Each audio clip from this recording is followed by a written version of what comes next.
नए कार्य की शुरुआत अच्छी हो, हर मनोकामनाएं सच्ची हो, गणेश जी का मन में वास रहे। इस गणेश चतुर्थी आप अपनों के साथ में रहे। गणेश चतुर्थी की हार्दिक शुभकामनाओं के साथ आप सबका मेरे YouTube चैनल में हार्दिक स्वागत है। आज मैं आप सबको गणेश चतुर्थी के उपलक्ष्य में भगवान श्री गणेश के जीवन से संबंधित कुछ महत्वपूर्ण कहानियों के बारे में बताऊंगी।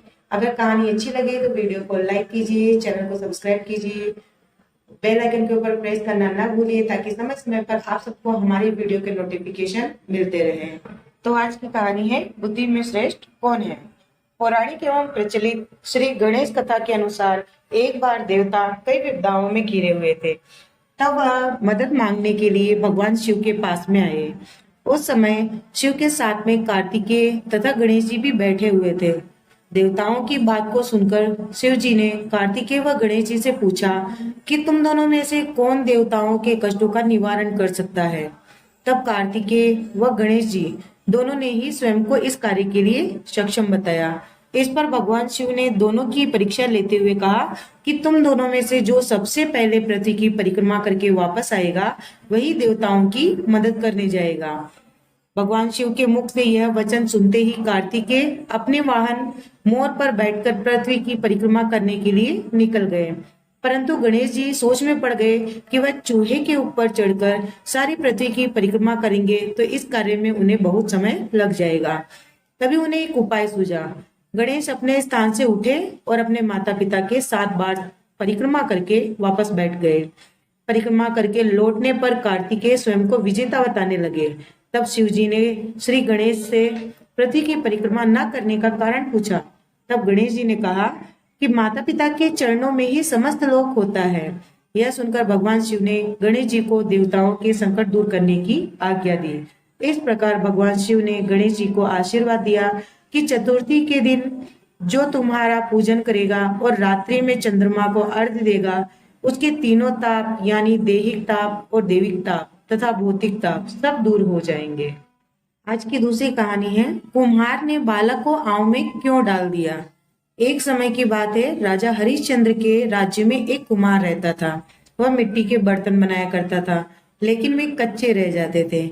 एक पुजारी ने उसे सलाह दी कि उसे इस समस्या को दूर करने के लिए एक छोटे बालक को मिट्टी के बर्तन के साथ में भट्टी में डाल देना पड़ेगा। उस दिन संकटी चतुर्थी का समय था। उस बच्चे की माँ अपने बेटे के लिए परेशान थी। उसने गणेश जी से बेटे की कुशलता के लिए प्रार्थना करने लगी। दूसरे दिन जब कुम्हार ने सुबह उठकर देखा तो भट्टी में उसके बर्तन तो पक गए थे, लेकिन बच्चे का बाल भी बाका नहीं हुआ था और वह डर गया और राजा के दरबार में जाकर उसने सारी घटना बता दी। इसके बाद राजा ने उस बच्चे और उसकी माँ को बुलवाया तो माँ ने सभी तरह के विघ्न को दूर करने वाले संकटी चतुर्थी का वर्णन करते हुए उनके महत्व के बारे में बताया। आज की तीसरी कहानी जो गणेश भगवान के जीवन से संबंधित है। आखिर विष्णु भगवान ने विवाह में गणेश जी को क्यों नहीं बुलाया। एक समय की बात है, विष्णु भगवान का विवाह लक्ष्मी जी के साथ में तय हो गया था। विवाह की तैयारी होने लगी थी। सभी देवताओं को निमंत्रण भेजा गया, परंतु गणेश जी को निमंत्रण नहीं दिया। कारण जो भी रहा हो, अब भगवान विष्णु की बारात जाने का समय आ गया था। सभी देवता अपनी अपनी पत्नियों के साथ में विवाह समारोह में शामिल हुए। उन सबने देखा कि गणेश जी कहीं दिखाई नहीं दे रहे हैं। तब वे आपस में चर्चा करने लगे कि क्या गणेश जी को नहीं न्योता दिया गया या स्वयं गणेश जी ही नहीं आए हैं। सभी को इस बात के ऊपर आश्चर्य होने लगा। तभी सबने विचार किया कि विष्णु भगवान से ही इसका कारण पूछा जाए।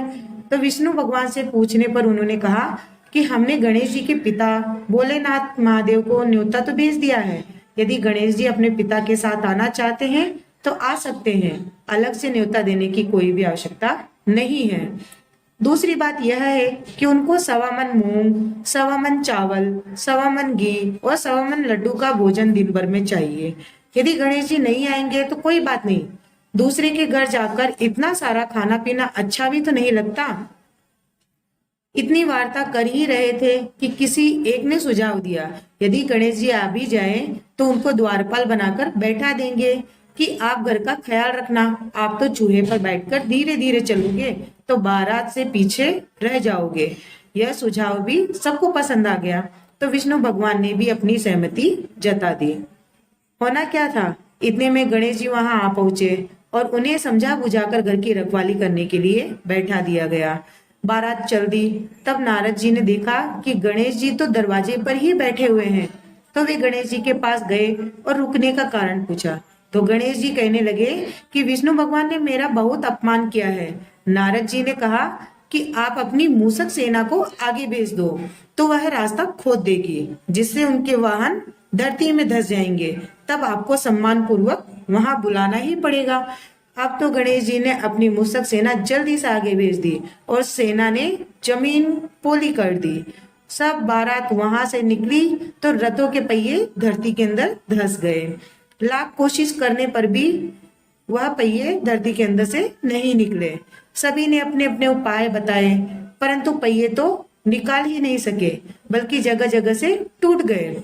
किसी को समझ में नहीं आ रहा था आखिर अब क्या किया जाए। तब नारद जी ने कहा, आप लोगों ने गणेश जी का अपमान करके अच्छा नहीं किया। यदि उन्हें मना कर लाए तो आपका कार्य सिद्ध हो सकता है और यह संकट भी टल सकता है।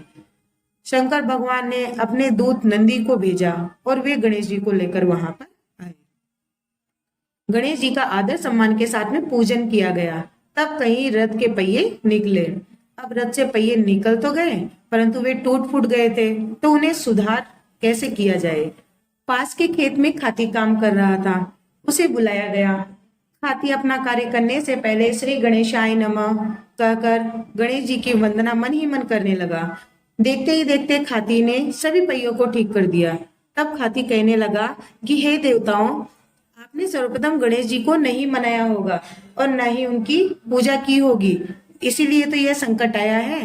हम तो मूर्ख अज्ञानी हैं, फिर भी पहले गणेश जी को पूजते हैं, उनका ध्यान करते हैं। आप लोग तो देवता गण हैं, फिर भी आप गणेश जी को कैसे भूल गए। अब आप लोग भगवान श्री गणेश जी की जय बोलकर जाए तो आपके सब काम बन जाएंगे और कोई संकट भी आपके ऊपर नहीं आएगा। ऐसा कहते हुए बारात वहां से चल दी और विष्णु भगवान का लक्ष्मी जी के साथ में विवाह संपन्न करा के सभी सकुशल घर लौट आए। चौथी कहानी है, आखिर उस बालक को कीचड़ में गिरने का श्राप क्यों दिया माता पार्वती ने। श्री गणेश चतुर्थी व्रत की पौराणिक कथा के अनुसार बताया गया है कि एक बार भगवान शिव और माता पार्वती नर्मदा नदी के किनारे पर बैठे हुए थे। वहां माता पार्वती ने भगवान शिव से समय व्यतीत करने के लिए चौपड़ खेलने को कहा, तो शिव चौपड़ खेलने के लिए तैयार हो गए, परंतु इस खेल में हार जीत का फैसला कौन करेगा, यह प्रश्न उनके समक्ष उठ गया। तो भगवान शिव ने कुछ तिनके एकत्रित किए और उनका एक पुतला बनाकर उनमें प्राण प्रतिष्ठा डालकर रख दिया और पुतले से कहा कि बेटा, हम चौपड़ खेलना चाहते हैं, परंतु हमारी हार जीत का फैसला करने वाला कोई नहीं है, इसलिए तुम बताना कि हम दोनों में से कौन हारा और कौन जीता। उसके बाद भगवान शिव और माता पार्वती का चौपड़ का खेल शुरू हो गया। यह खेल 3 बार खेला गया और संयोग से तीनों बार माता पार्वती ही जीत गई। खेल समाप्त होने के बाद में बालक से हार जीत का फैसला करने के लिए कहा गया, तो उस बालक ने महादेव को विजयी बताया। यह सुनकर माता पार्वती क्रोधित हो गई और क्रोध में उन्होंने बालक को लंगड़ा होने, कीचड़ में पड़े रहने का श्राप दे दिया। बालक ने माता पार्वती से माफी मांगी और कहा कि यह मुझसे अज्ञानतावश हो गया है, मैंने किसी द्वेष भावना से ऐसा नहीं किया। परंतु बालक द्वारा क्षमा मांगने पर भी माता ने उनसे कहा कि यहाँ गणेश पूजन के लिए नाग कन्याएं जब आएंगी, उनके कहे अनुसार तुम गणेश व्रत करोगे, ऐसा करने से तुम मुझे प्राप्त करोगे। यह कहकर माता पार्वती शिव के साथ में कैलाश पर्वत के ऊपर चली गई। 1 वर्ष बीत जाने के बाद उस स्थान के ऊपर नाग कन्याएं आई। तब नाग कन्याओं से श्री गणेश के व्रत की विधि मालूम करने पर उस बालक ने 21 दिन लगातार गणेश जी की पूजा की। उसकी श्रद्धा भावना से गणेश जी प्रसन्न हुए और उन्होंने उस बालक को मनोवांछित फल मांगने के लिए कहा। उस पर उस बालक ने कहा कि हे विनायक, मुझ में इतनी शक्ति दीजिए कि मैं अपने पैरों से चलकर अपने माता पिता के साथ कैलाश पर्वत के ऊपर पहुंच सकूं। और वे यह देख प्रसन्न हो गए।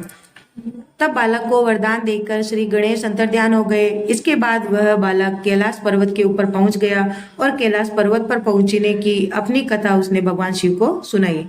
चौपड़ वाले दिन से माता पार्वती शिवजी से विमुख थी, अतः देवी के रुष्ट होने पर भगवान शिव ने भी बालक के बताए अनुसार 21 दिनों तक श्री गणेश का व्रत किया।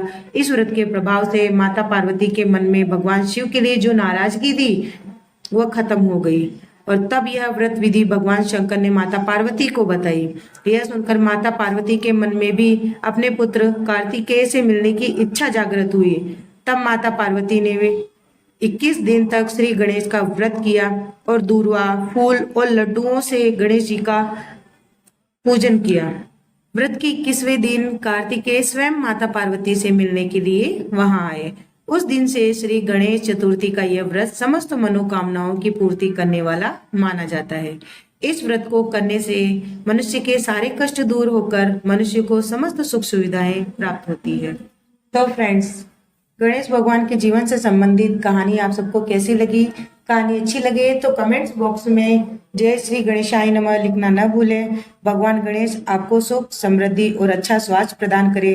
गणेश चतुर्थी के इस शुभ अवसर पर मैं प्रार्थना करती हूँ कि गणेश आपको खुशी, बुद्धि और अच्छा स्वास्थ्य प्रदान करे। आपको और अपने परिवार को भगवान गणेश का सम्मान करने वाले एक अदृश्य दिन की शुभकामनाएं देते हुए आइए इस गणेश चतुर्थी को खुशी खुशी साथ में मनाएं। भगवान गणेश की कृपा आपके जीवन को आलोकित करती रहे, आप पर सदैव इनकी कृपा बनी रहे। भगवान गणेश सभी बाधाओं को दूर करे, सफलता और बुद्धि समृद्धि के साथ में आपका मार्ग प्रशस्त करते रहे। श्री गणेश का आशीर्वाद आप और आपके परिवार पर सदैव बना रहे। और एक बार फिर से आप सबको गणेश चतुर्थी की हार्दिक शुभकामनाएं।